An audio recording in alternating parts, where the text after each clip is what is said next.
सोचो, एक ऐसा बच्चा जो स्कूल में ठीक ठाक पढ़ता है, नंबर भी अच्छे लाता है, टीचर भी तारीफ करते हैं, घर वाले भी खुश रहते हैं। उसे सिखाया जाता है कि बेटा पढ़ लिख कर बड़ा आदमी बनना है, अच्छी नौकरी, अच्छी सैलरी और जिंदगी सेट। लेकिन वही बच्चा जब बड़ा होता है तो अचानक महसूस करता है कि सैलरी आने के बाद भी पैसा टिकता नहीं है। महीने की शुरुआत में जेब भरी रहती है और महीने के आखिर में वही सवाल, पैसा गया कहां? रिच डैड पुअर डैड की कहानी यहीं से शुरू होती है। रॉबर्ट कियोसाकी अपने बचपन की बात बताते हैं।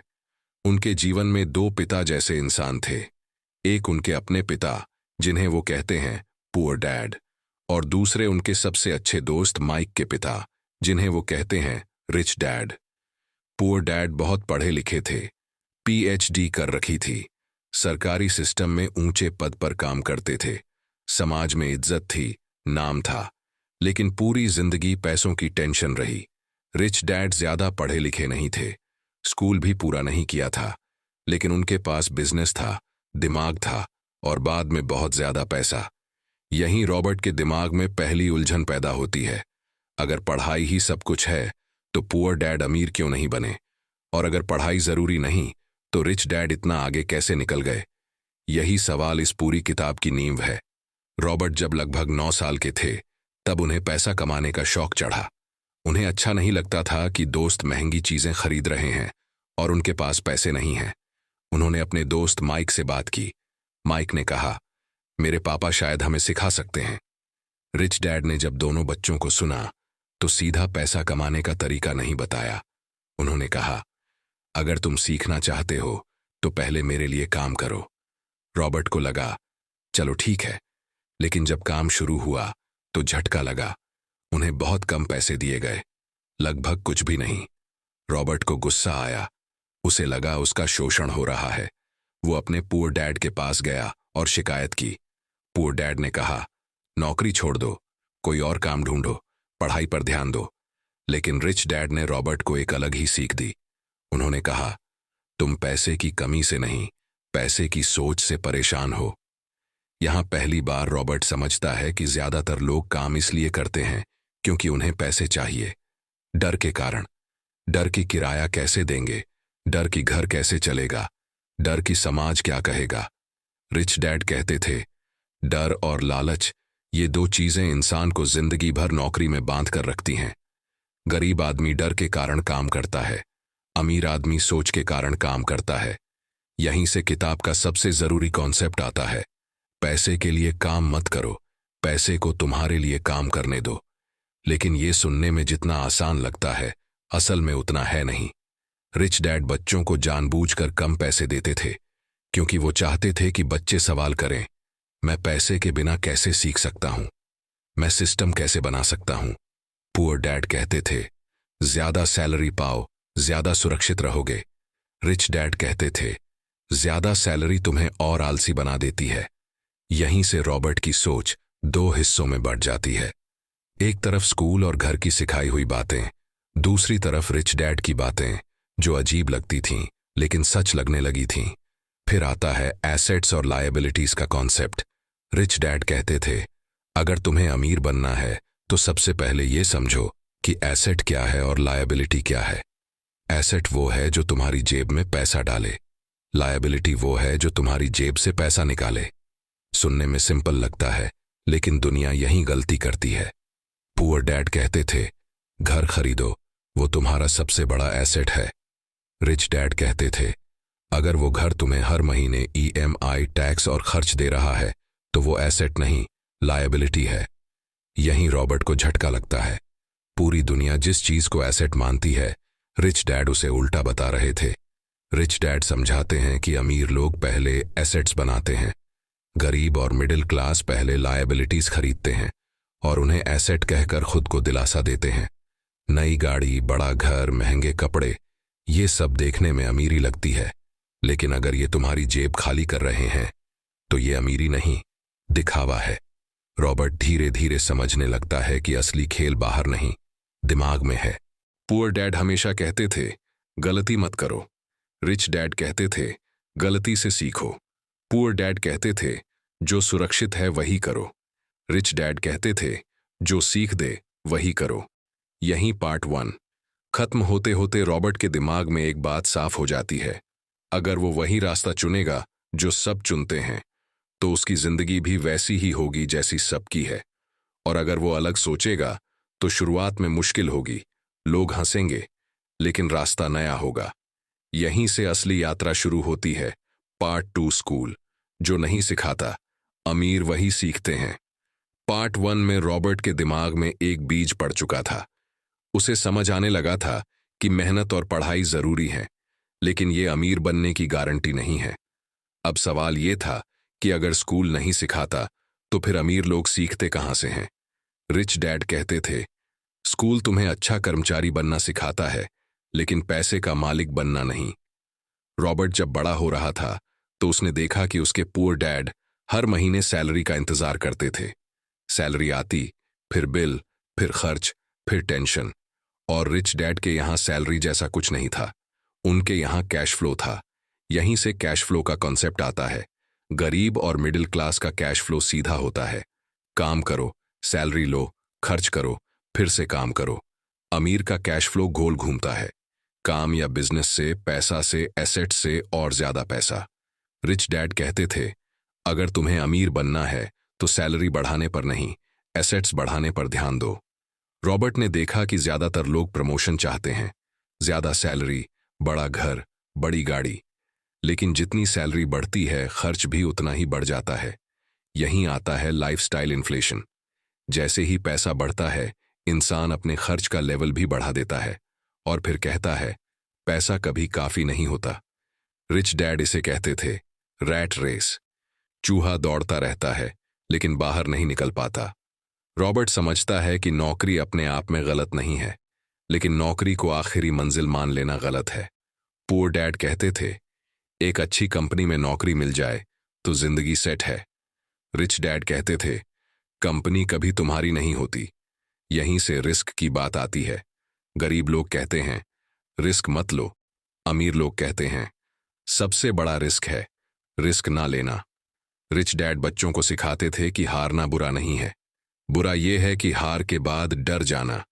रॉबर्ट बताता है कि बहुत से लोग निवेश इसलिए नहीं करते क्योंकि उन्हें डर लगता है, पैसा डूब गया तो लोग क्या कहेंगे। लेकिन रिच डैड कहते थे, डर सबको लगता है, फर्क यह है कि अमीर डर के बावजूद आगे बढ़ता है। फिर आता है टैक्स और सिस्टम का खेल। पुअर डैड टैक्स को गाली देते थे। वो कहते थे, सरकार हमसे बहुत टैक्स लेती है। रिच डैड टैक्स को समझते थे। वो कहते थे, टैक्स कानून अमीरों के लिए बने हैं, लेकिन गरीब उन्हें पढ़ता ही नहीं। गरीब और मिडिल क्लास पहले टैक्स देते हैं, फिर खर्च करते हैं। अमीर पहले खर्च करते हैं, बिजनेस, निवेश, फिर टैक्स देते हैं।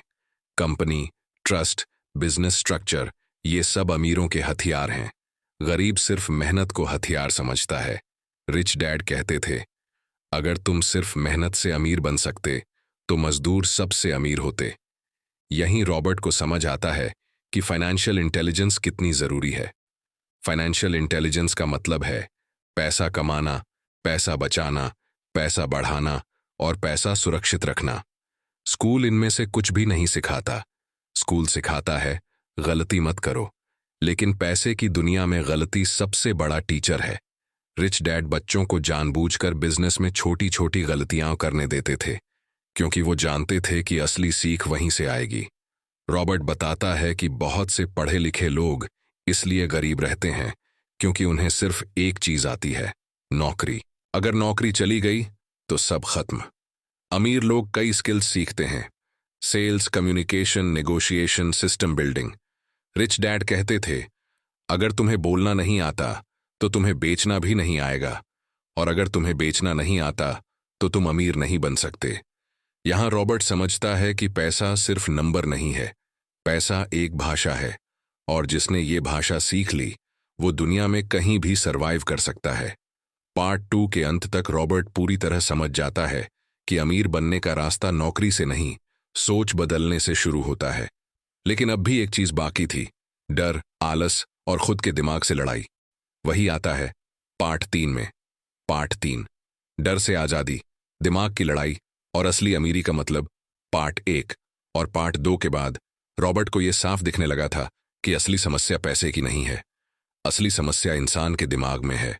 लोग कहते हैं, काश मेरे पास पैसे होते, काश मेरी सैलरी ज्यादा होती, काश कोई मौका मिल जाता। लेकिन रिच डैड कहते थे, पैसा तुम्हारी समस्या नहीं है, तुम्हारी सोच तुम्हारी समस्या है। यहीं से पार्ट 3 शुरू होता है, मानसिक लड़ाई से। रिच डैड समझाते हैं कि ज्यादातर लोग पूरी जिंदगी काम करते रहते हैं, इसलिए नहीं कि उन्हें काम पसंद है, बल्कि इसलिए क्योंकि उन्हें डर लगता है। डर किस बात का? बिल कैसे भरेंगे, घर कैसे चलेगा, समाज क्या कहेगा। ये डर इंसान को नौकरी से बांध देता है और फिर धीरे धीरे यही डर आदत बन जाता है। पुअर डैड डर को सुरक्षा से दबाना चाहते थे। वो कहते थे, सुरक्षित नौकरी करो। रिच डैड डर को समझना सिखाते थे। वो कहते थे, डर से भागो मत, डर को देखो और फिर फैसला करो। यही फर्क अमीर और गरीब में होता है। गरीब डर के कारण फैसले लेता है, अमीर डर के बावजूद फैसले लेता है। रॉबर्ट बताता है कि ज्यादातर लोग निवेश नहीं करते, बिजनेस शुरू नहीं करते, क्योंकि उन्हें हारने का डर होता है।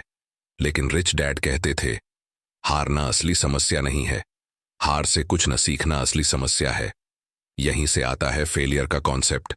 स्कूल हमें सिखाता है, फेल होना बुरा है, गलती करना शर्म की बात है।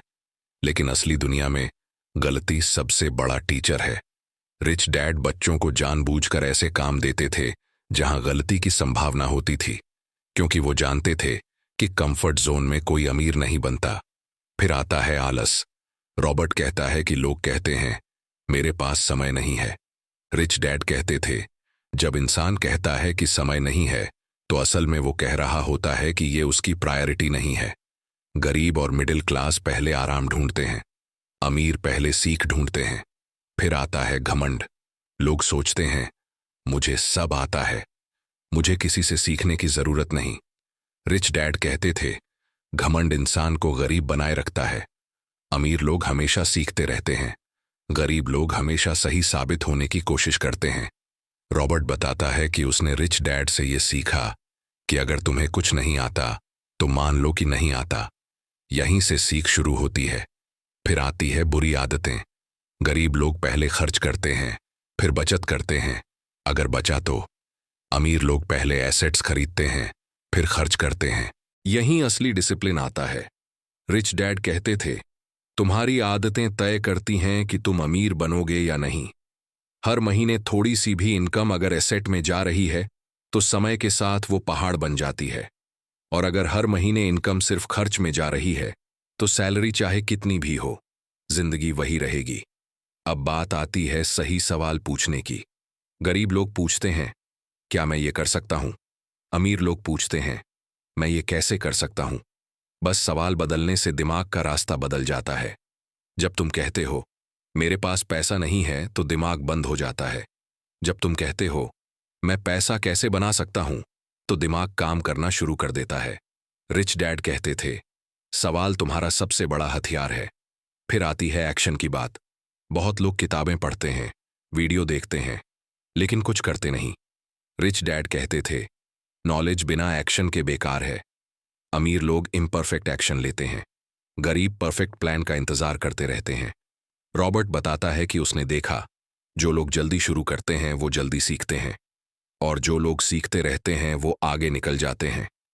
पार्ट 3 के अंत में रॉबर्ट एक बहुत जरूरी बात कहता है, असली अमीरी सिर्फ पैसा नहीं है, असली अमीरी है आजादी। आजादी कि तुम क्या काम करना चाहते हो, आजादी कि तुम किसके लिए काम करना चाहते हो, आजादी कि तुम डर के कारण फैसला न लो। अगर पैसा तुम्हें कंट्रोल कर रहा है तो तुम अमीर नहीं हो, अगर तुम पैसे को कंट्रोल कर रहे हो तो तुम अमीर हो। यही रिच डैड पुअर डैड का अंतिम संदेश है। ये किताब तुम्हें अमीर नहीं बनाएगी, लेकिन अगर तुमने इसकी सोच को समझ लिया तो तुम कभी गरीब सोच के नहीं रहोगे। और यही सबसे बड़ी जीत है।